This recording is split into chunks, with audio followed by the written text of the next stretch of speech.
मीर भाई, पहले तो बहुत बहुत शुक्रिया। थैंक यू वेरी मच, आपने हमारे लिए टाइम निकाला। आपसे बातचीत करके हमेशा अच्छा लगता है और आपके इंटेलिजेंस, आपका factual study on the markets, ये काफ़ी काम आती है हमारे। मीर भाई, आप बिल्कुल सही समय पे जुड़े हैं। इस समय इन्वेस्टर्स को आपकी राह देख भी रहे थे और जानना भी चाहते थे कि आपसे कि इस समय मार्केट के अंदर क्या किया जाए। हमने एफआईज का फ्लो जाते हुए देखा, हमने मार्केट की कन्विक्शन जाते हुए देखा, हमने मार्केट के पैटर्न को बदलते हुए देखा। जो पहले बाइंग और डिप्स हुआ करता रहा, अब वो सेल ऑन राइज में हो चुका है। एफआईज थोड़ा रूठे हुए हैं। पॉलिसी फ्रेमवर्क पे ड्राइनेस है और रेगुलेशन ऑन एफ एंड ओ बड़ा है। ये सारी चीज़ें मार्केट्स को कहीं ना कहीं डिस्टर्ब कर रही हैं और अर्निंग्स ने भी मार्केट की हेल्प करने की बजाय उल्टा और पीछे की तरफ ही खींचा है। बाज़ार अगर यहाँ पे रुकेगा तो किन वजहों से रुकेगा, चलेगा तो किन वजहों से चलेगा, और अगर नहीं चलना, नहीं रुकना, तो फिर कितना डैमेज हो रहा है सर? नमस्कार। आपने सारे रिस्क फैक्टर तो बता दिए। पॉजिटिव में मैं अगर कहूं तो सबसे बड़ा पॉजिटिव ये है कि रिटेल सेंटीमेंट, जो डोमेस्टिक इन्वेस्टर का जो सेंटीमेंट है, वो अभी भी बरकरार है। म्यूचुअल फंड्स फ्लो अगर आप पिछले महीने के देखें तो एक रिकॉर्ड हाई लेवल पे थे। ऑलमोस्ट 42,000 करोड़ का म्यूचुअल फंड में इनफ्लो आया था। प्लस जो लोकल डोमेस्टिक इंस्टीट्यूशंस हैं जैसे कि mutual fund, insurance companies, EPF, NPS, उनका सारा जो अगर फ्लो मिला के देखें तो काफी अच्छा नंबर रेगुलर बेसिस पे अब मार्केट में आ रहा है। प्लस कैश लेवल्स भी रहते हैं टिपिकली इंस्टीट्यूशंस के पास। तो मेरे ख्याल से अभी भी जो डोमेस्टिक इंस्टीट्यूशनल सिस्टम, एचएनआईज और रिटेल इन्वेस्टर के जो एम्यूनिशन है, ड्राई पाउडर है, वो अभी भी काफी है। तो कोई भी अगर बिना वजह के मार्केट बहुत ज्यादा करेक्ट होता है तो मेरे ख्याल से ये एक हमारे पास लिक्विडिटी का सपोर्ट जरूर आ सकता है। दूसरी बात यह है कि हम जब मार्केट की बात करते हैं तो टिपिकली हम निफ्टी की बात करते हैं, निफ्टी 50। और निफ्टी 50 मीन्स 50 स्टॉक, ये 50 largest stocks in the market है, उसकी बात होती है। उसमें एक एक मैं कहूंगा कि कैरेक्टरिस्टिक ये है कि निफ्टी जो है, जो टॉप लार्जेस्ट स्टॉक्स हैं, वो काफी हद तक मैं कहूंगा कि ग्लोबली लिंक्ड, काफी सारे सेक्टर्स उसमें वेटेज काफी आ जाते हैं। फॉर एग्जांपल, जो आईटी कंपोनेंट है, ऑलमोस्ट 15% का जो वेट है आईटी का। जो एनर्जी स्टॉक्स है, ऑयल एंड गैस, रिफाइनिंग, कोल, ये सारे जो सेगमेंट्स हैं वो ग्लोबली लिंक्ड है। और हमने देखा है कि कमोडिटीज वगैरह में मंदी है तो ऑब्वियसली ये जो निफ्टी स्टॉक्स हैं उनमें भी इम्पैक्ट आएगा। सेकंड इज, सबसे बड़ा जो कंपोनेंट फाइनेंशियल्स का है, वो मोरलेस जीडीपी प्लस करके ग्रो करता है। बिकॉज इसमें जो निफ्टी में अगेन जो फाइनेंशियल्स का रिप्रेजेंटेशन है वो मोस्टली लेंडर्स का है, बैंक्स का है। और बैंक्स जीडीपी के साथ प्लस थोड़ा एक्स्ट्रा करके ग्रो करती है। तो एक तरह से मैं देखूंगा कि अगर जो रियल एक्साइटमेंट जो मार्केट में है वो ब्रॉडर मार्केट में है, टॉप 50 स्टॉक्स में नहीं है। क्योंकि टॉप 50 स्टॉक्स मेरे ख्याल से अब नॉर्मल सेगमेंट्स और मैं कहूंगा कि ग्लोबली लिंक सेगमेंट्स में ज्यादा है compare to the broader market. तो जब अर्निंग्स की आपने बात करी कि डाउनग्रेड्स आए हैं, जरूर आए हैं, निफ्टी में डाउनग्रेड्स आए हैं। लेकिन अगर एनएससी 500 देखें या सर्टन जो ब्रॉडर इंडाइसेस है वहां देखें, वहां इतने डाउनग्रेड्स नहीं आए। तो मेरे ख्याल से जो मार्केट की जो सेंटीमेंट है वो हमें सिर्फ निफ्टी को देख के नहीं चलना चाहिए। एक ब्रॉडर मार्केट में क्या हो रहा है वो भी ध्यान में रखें। तो अभी भी मेरे ख्याल से सेंटीमेंट ठीक है। आज आज भी हम देखें कि निफ्टी जब 150 पॉइंट वगैरह डाउन है, तो भी काफी सारे जो स्टॉक्स हैं वो 5, 10, 20% अप भी हैं। तो टू दैट एक्सटेंट मेरे ख्याल से मार्केट में इंटरेस्ट अभी भी बना है। और जो फिनेंशियलाइजेशन सेविंग्स का जो हमने एक दौर देखा है पिछले 5 सालों में, वो अभी भी कंटिन्यू रहने की उम्मीद है। तो मार्केट के लिए ये अच्छी सपोर्ट आ सकती है। ठीक है, तो मार्केट एक अच्छे जंक्चर पे है, यहाँ से सपोर्ट थोड़ा सा ज़रूर मिलना चाहिए। नमस्कार मिहिर जी, मैं सृष्टि बात कर रही हूँ।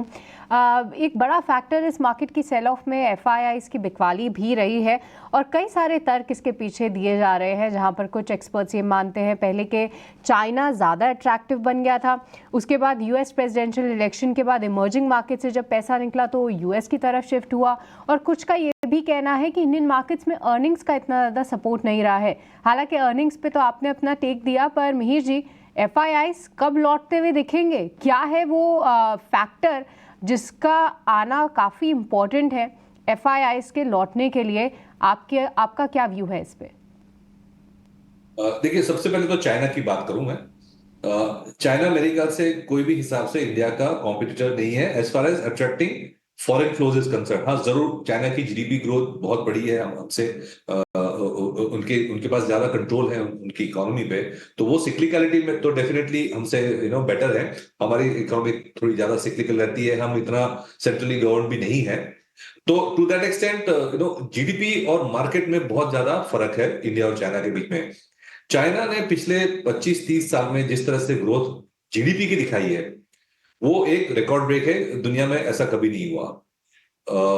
लेकिन अगर हम 25 साल के चाइना के स्टॉक मार्केट रिटर्न्स देखें तो वो बिल्कुल कुछ भी नहीं है। तो जब चाइना अपने गोल्डन फेज पे निकला, जब मैक्सिमम जीडीपी ग्रोथ आया और एक इमर्जिंग मार्केट से ऑलमोस्ट डेवलप्ड इकोनॉमी हो गया, तब हमने ग्लोबल इन्वेस्टर्स ने पैसे नहीं बनाए चाइनीज स्टॉक मार्केट में। तो अब तो चाइना का पीक हो चुका है, डेमोग्राफिक पीक हो चुका है, स्लोडाउन की स्ट्रगल है वहां पे।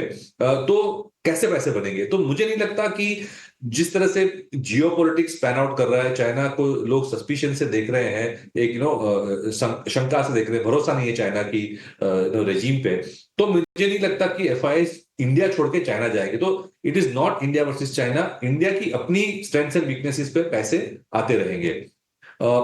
रही बात एफआईआई आउटफ्लोज की, तो एक एक पॉइंट में नोट एक करना चाहूंगा कि डेफिनेटली अक्टूबर में और नवंबर में हमने रिकॉर्ड आउटफ्लो देखे हैं, काफी आउटफ्लो देखे हैं एफआईआईस के। लेकिन हमें एक स्टेप बैक लेके ये भी देखना चाहिए कि जून जुलाई अगस्त सितंबर में जो इनफ्लोज आए थे वो भी रिकॉर्ड थे। तो इंडिया में जब लोगों का भरोसा इंटैक्ट है, उसकी अगर हमको कोई प्रूफ चाहिए तो यही है कि जो पैसा जा रहा है वो जो आया था वही जा रहा है। शायद लोग ओवरवेट हो गए होंगे, इंडिया ने परफॉर्म किया तो प्रॉफिट बुकिंग आती रहेगी। लेकिन ये भी देखना चाहिए कि अगर लोग इंडिया में पैसे बनाएंगे, प्रॉफिट बुक करेंगे, तभी तो वापस आएंगे। तो मुझे नहीं लगता ये एफआईआई का जो आउटफ्लो है वो कोई स्ट्रक्चरल रीजंस की वजह से है। उन्होंने बहुत पैसा डाला था जून टू सितंबर में, अब प्रॉफिट बुकिंग कर रहे हैं। दूसरी बात यह है कि इंडिया अलोन नहीं है आउटफ्लोज में, सारी इमर्जिंग मार्केट से पैसा जा रहा है और उसकी आउटफ्लो हो रहा है। और उसकी सबसे बड़ी रीजन ये है कि डॉलर स्ट्रेंथन हो रहा है। और डॉलर स्ट्रेंथन क्यों क्यों हुआ है? बिकॉज एक डेवलपमेंट हुआ जो कि डोनाल्ड ट्रंप का इलेक्शन का जीतना। तो डोनाल्ड ट्रंप के आने से उम्मीद ये बन रही है कि डोनाल्ड ट्रंप जो है यूएस कॉर्पोरेट टैक्स काटेंगे, यूएस में इंपोर्ट ड्यूटीज करेंगे ताकि यूएस कंपनीज ज्यादा कॉम्पिटिटिव हुए। तो एक वहां पे लोकल बुलिशनेस आ रही है कि अब यूएस में मैन्युफैक्चरिंग बढ़ेगी, यूएस में ग्रोथ ज्यादा आएगी, कॉर्पोरेट्स के टैक्स कटेंगे तो प्रॉफिट्स बढ़ेगी और इन्वेस्टमेंट साइकिल किक स्टार्ट होगा।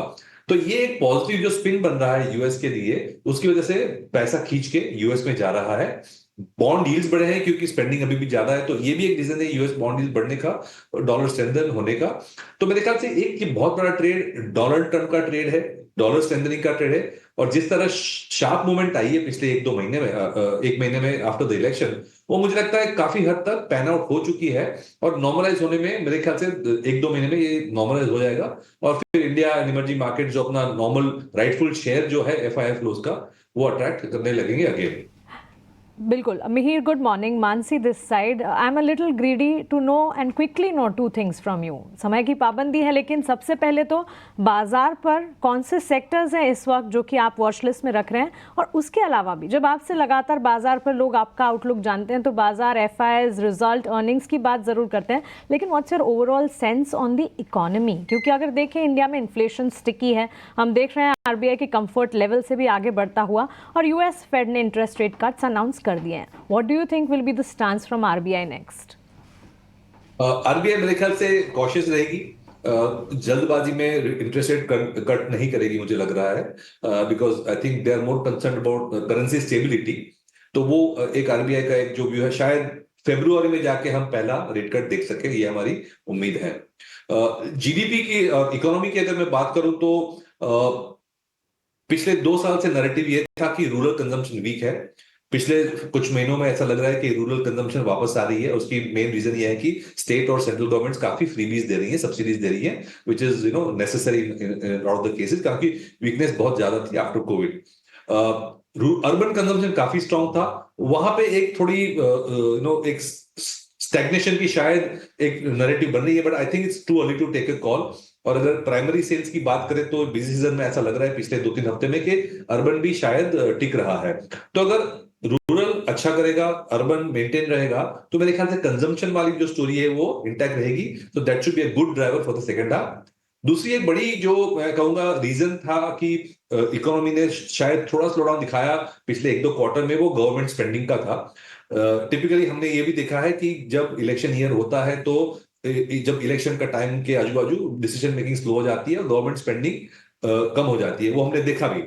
उम्मीद यही है कि, और हमने शायद एक दो डेटा पॉइंट्स ये भी देखे हैं कि अक्टूबर नवंबर में गवर्नमेंट स्पेंडिंग एक्सीलरेट हो रही है।